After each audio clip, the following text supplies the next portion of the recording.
It was Good Friday. A two-seat fighter had been hit over Iran. Both crew members ejected. One was in contact. The other transmitted 3 words before going quiet. God is good. He was alone on a mountainside in the country whose mantra was death to America. What followed over the next 48 hours would be described by U.S. officials as one of the most daring and complex search and rescue operations in American military history. The mission that began on Good Friday would end on Easter Sunday. It was a story that read less like a Pentagon after-action report and more like something God might have orchestrated for Moses' pen. Some believe that's exactly what happened. God was taking back the narrative. This is a true story. The loud, fast Strike Eagle belonged to the 48th Fighter Wing of the 494th Fighter Squadron. It was part of Operation Epic Fury, the U.S.-Israel air campaign against Iran that had been going on for over 5 weeks. 2 men rode in that jet. In the front seat sat the pilot.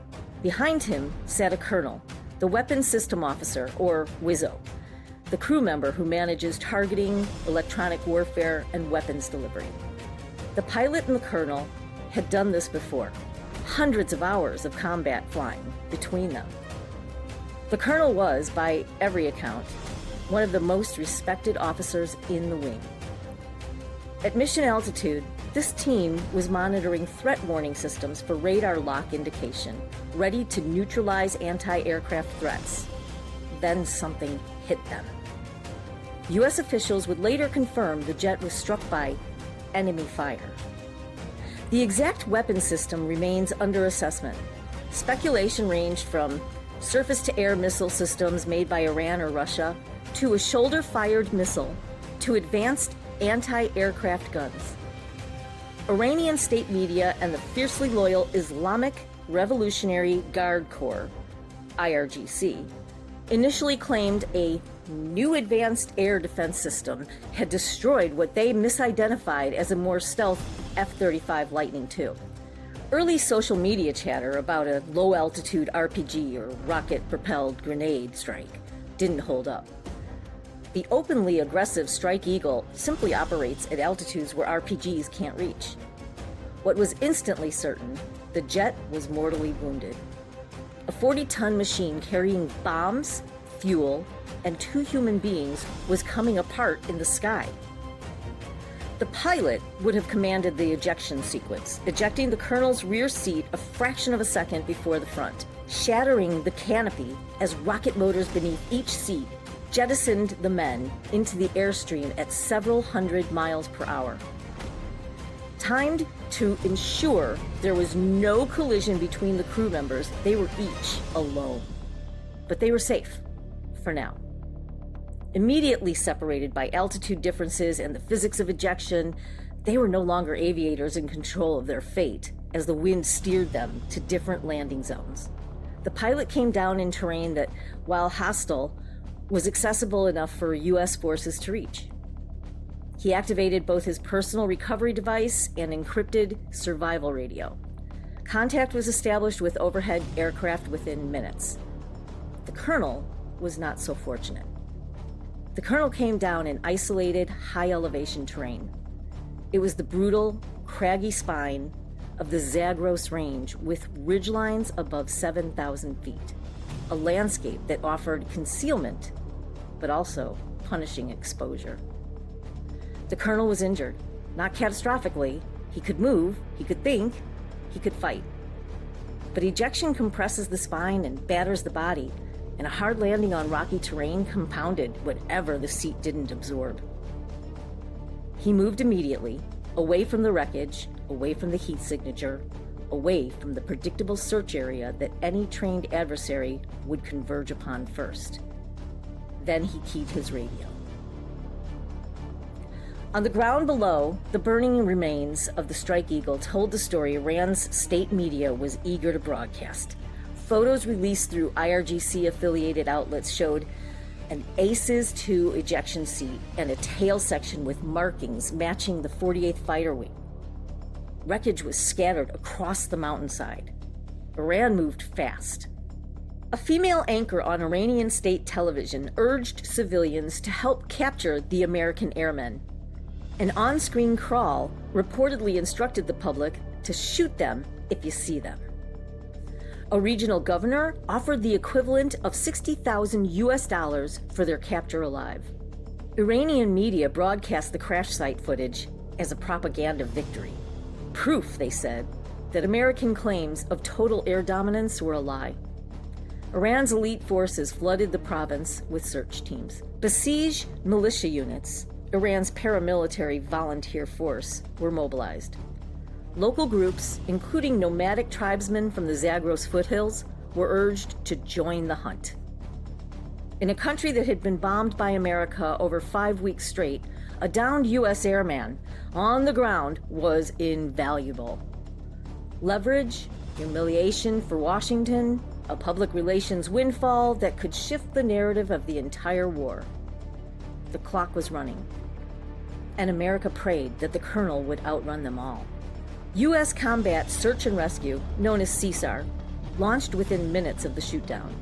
The Personal Recovery Task Force, a standing military formation built for exactly this kind of crisis, spun up what would become one of the most complex rescue packages deployed in the entire conflict. The force converging on the pilot's position was substantial. The Air Force's big, tough, so-called Jolly Green II combat rescue helicopters were supported by 4-engine Combat King II turboprops that served as airborne tankers and command platforms. Ugly but tough, Thunderbolt II jets flew top cover, ready to strafe anything that threatened the rescue. Above it all, fighter aircraft maintained a protective combat air patrol. And a constellation of drones, including huge unmanned Reapers, fed a constant picture of the battle space to the mission commander. Under standard CSAR doctrine, the commander was likely a pilot using the call sign Sandy to coordinate the rescue.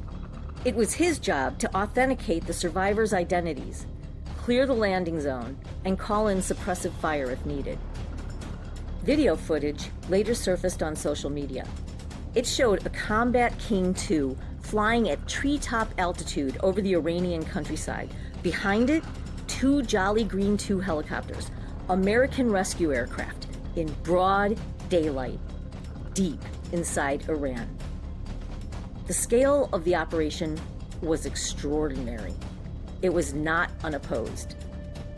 As the rescue helicopters moved in to extract the pilot, at least one Jolly Green came under ground fire.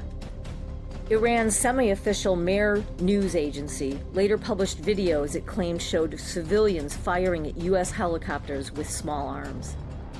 Several American helicopter crew members were wounded. Riding with them would have been the most highly trained combat medics in the world, who lived by the motto that others may live, thus mitigating the human toll of the skirmish. But the aircraft held. The Jolly Green II was built to absorb punishment and keep flying, and it did. Under these extraordinary circumstances, the pilot was pulled out alive, wounded crew and all. The helicopter formation cleared Iranian airspace and headed for a forward medical facility. The first crew member was safe. The entire operation lasted approximately 7 hours. All of it in broad daylight. All of it over hostile territory. Almost simultaneously, another American aircraft was in trouble. An ugly Thunderbolt II, better known by its nickname, the Warthog, had been providing close air support for the rescue. Built around a massive 30mm Gatling gun, the low and slow aircraft was designed to absorb ground fire that would destroy lighter aircraft. But nothing is invulnerable. The Warthog was hit by Iranian fire. Its pilot managed to nurse the crippled jet out of Iranian airspace, crossing over the Persian Gulf into Kuwaiti airspace before the aircraft became unflyable. In a matter of hours since the first 2 ejections, another pilot was forced to eject from a U.S. aircraft, and he did so safely. The Warthog crashed in Kuwait. Rescue forces recovered him without incident. It had been an infamously dark Friday, reminiscent of the day being commemorated around the world. Good Friday. On this Friday, 2 American aircraft had been lost. One pilot rescued under fire in a 7-hour daylight operation inside Iran. A second pilot ejected over the Gulf and recovered. And somewhere in the mountains, a colonel was still running. U.S. officials made a deliberate choice. They confirmed only the first rescue publicly. The existence of a second crew member still on the ground in Iran was kept quiet. Not deception, protection. Any public acknowledgement that an American was still evading in the Zagros Mountains would have intensified the Iranian manhunt. It would have narrowed the odds. According to multiple reports, Israel quietly halted its own strike operations, providing intelligence support to the U.S. search effort. The silence was operational. From the air, under the colonel's parachute, the lone aviator had seen an endless sea of jagged peaks stretching in every direction. The colorless ground rushed to greet him, presenting him only with bad options of steep rocky ridges, sharp cliffs, and deep narrow valleys. When he landed, he had been keenly aware how isolated and far from any help he really was. Completely alone, he had moved away from the crash site, headed southeast. With his SEER training for survival, evasion, resistance, and escape, his objective was to move to high ground for better radio communication and observation. Climbing higher into the mountains, away from roads, away from villages, away from anything that might mean people, he also had to conserve energy. It was an impossible situation. The ancient, unforgiving terrain carved by millennia of wind and water, sparse vegetation at altitude, temperatures that swing from searing heat during the day to near freezing overnight. Very little cover, a great deal of sky. After hours of vulnerability, he found a crevice. It was a natural fold in the rock at roughly 7,000 feet, where a man could wedge himself into shadow and become invisible to searchers below. He activated his emergency beacon sparingly, only when needed, sending encrypted bursts that allowed U.S. forces to fix his position without broadcasting a continuous signal for the Iranians to intercept. He waited, and he bled. The injuries from ejection were real. The president would later describe him as seriously wounded. He could walk, he could climb, he could signal, but every hour took a toll that compounded itself. Dehydration, cold at night, pain, and the knowledge that people hunting him were getting closer. Below the colonel, the manhunt was turning into frenzy. The dogged IRGC pushed forces into the province in strength. Iranian social media showed video of massive traffic jams, military vehicles, security convoys, all converging on the search area. State television broadcast through the night, urging citizens to join the hunt. The bounty was a fortune by local standards, $60,000 for an American delivered alive. The consequences were in the imaginations of all who understood the stakes. The colonel knew without being told.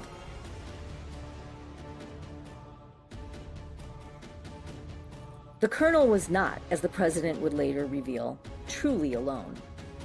From the moment of ejection, American intelligence and surveillance assets had maintained constant coverage of the colonel's position. The Reaper drones orbited overhead. Their sensors tracked both the colonel and the Iranian forces closing in around him. Satellite imagery provided the bigger picture. The president, the secretary of defense, and the chairman of the Joint Chiefs were receiving updates around the clock. When the Iranian forces got within fewer than 2 miles of the colonel's hiding spot, the Reapers went to work. Approaching convoys were struck. Search parties were hit. Roads leading into the area were bombed to prevent Iranian reinforcements from massing. Attack aircraft conducted additional strikes on Iranian elements that pushed too close to the colonel. During daylight hours, reports indicated U.S. commandos were already on the ground, firing weapons to suppress or deter Iranian forces near the rescue area. It did not escalate into a sustained firefight, but the message was clear. The Americans were willing to fight for the man on the mountain. While U.S. forces held the perimeter from the air, the CIA was running a parallel operation on the ground. The agency launched an elaborate deception campaign inside Iran. False information was planted through channels that remained classified, suggesting that both crew members had already been recovered and were being moved overland for exfiltration. The goal was simple: redirect the Iranian search effort away from the colonel's actual position, buy time for the rescue force to assemble and execute. A CIA official later described the situation to reporters in blunt terms. This was finding a single wounded man inside a mountain crevice, invisible to the naked eye, in a country of 87 million people actively trying to capture or kill him. The agency used what the official called unique capabilities to locate and continuously track the Wizzo. Once the colonel's exact position was confirmed, the CIA passed the coordinates to the Pentagon, the military, and the White House. The president ordered an immediate rescue. They came in the dark. The rescue force was enormous. Hundreds of U.S. Special Operations personnel from multiple branches, according to briefed sources, included elite units such as Delta Force and SEAL Team 6.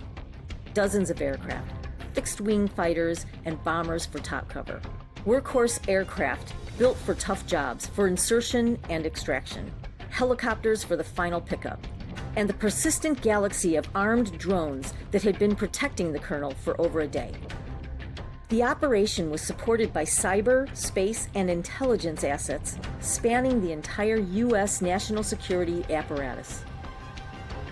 Israel continued to provide intelligence. The Combined Air Operations Center managed airspace across coalition lines, all of it in support of a single objective: one man on a mountain. The recovery force pushed up to the ridgeline. Iranian elements were moving toward the objective from multiple directions. Air support struck approaching forces before they could mass. Reapers maintained the lethal perimeter they had held for over 24 hours, engaging any target that crossed the 2-mile line around the colonel's position. Roads were hit. Convoys were stopped. The night sky above southwestern Iran was anything but silent. They reached the colonel while he was still evading, still moving, still fighting to stay ahead of the closing net. He was wounded but alive. He was armed. He had held his position for nearly 2 days with a pistol, a radio, a beacon, and the training that had prepared him for exactly this moment. The extraction began. Nothing in combat goes perfectly. At least 2 giant transport aircraft had landed at a forward staging point inside Iran, a makeshift airstrip, terrifyingly close to significant military and civilian infrastructure. These aircraft had likely served as a forward arming and refueling point, a temporary base created overnight where aircraft could be refueled and rearmed close to the action. But after the mission, they couldn't leave. Nose gear mired in soft ground. Engines running, wheels stuck. The decision was immediate. The aircraft were destroyed on the ground. U.S. forces rigged them and blew them in place, denying Iran access to any sensitive equipment or intelligence aboard. The small, fast, special operations attack helicopters known as Little Birds were also left behind. Iranian state media later released photos of 2 hulking transports on the ground. Thick plumes of black smoke rose from the wreckage. They claimed Iranian forces had shot them down. U.S. officials flatly contradicted this. The aircraft were intentionally destroyed by American forces after crews and passengers were safely out. They were not shoot-downs. They were a calculated cost. With each setback on the ground, the ghost of 1980's failed Operation Eagle Claw haunted the command chain. The attempt to rescue hostages had resulted in the death of 8 Americans, and the mission had been abandoned, a decades-long symbol of military failure. But this time, they were determined to achieve the objective. It was early on Easter morning. The time of ultimate victory had arrived in the pre-dawn hours with poetic urgency. Replacement aircraft flew in. The colonel, the special operators, The ground crews, all were extracted successfully. All U.S. personnel returned safely.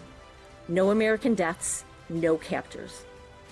The Wizzo was evacuated to Kuwait for medical treatment, wounded, but expected to make a full recovery. The message went out from the White House just after midnight, U.S. Eastern Time, on April 5th, 2026, Easter Sunday. 3 words: we got him. The president's full statement laid out the scope of what had been accomplished. He called it an Easter miracle, concluding with, "God bless America, God bless our troops, and happy Easter to all." There will be more details told in coming days, weeks, months, likely into decades, and perhaps centuries. Iran is already telling its own victory story. But the victory for America is undeniable. And it is beyond a military story. It is an allegory for a great nation founded on Christian principles. On a Friday, almost 2,000 years before this ordeal, as by all reports the colonel well knew, darkness descended on another mountain, roughly 1,000 miles west of the modern-day Zagros. Just as it was then, whenever a Friday turns dark, Sunday morning is always a couple days away. In the colonel's words, God is good. Please like and subscribe if you want more true historical untold stories.